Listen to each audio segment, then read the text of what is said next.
જેનું તને યાદ છે ઓલો રજકમ તું આલી આવતી હતી વિડીયો એમ તો આજ પાછી ભણવા બેહાડી દીધી 6 વર્ષની થઈ ગઈ ને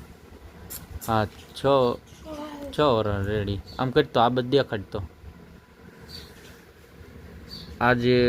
ચોથો કે 5મો દિવસ કે અઠવાડિયું થઈ ગયું સ્કૂલે જાય છે અને જેનું બેન કા એમાં શું લખીશ હવે ગમી લખતો ગમી ગમી જોઈ તાર જે લખવું લઈ વાહ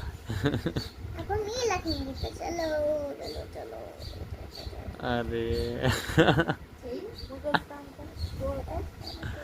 હલી ગયું બેટા હવે આથે કરી નાખું બસ થઈ ગયું મૂકી દે સાઈડમાં અડધું તો કરી નાખ્યું રેડી વિડીયો કણે હારવાલ બાબાઈ કરી દો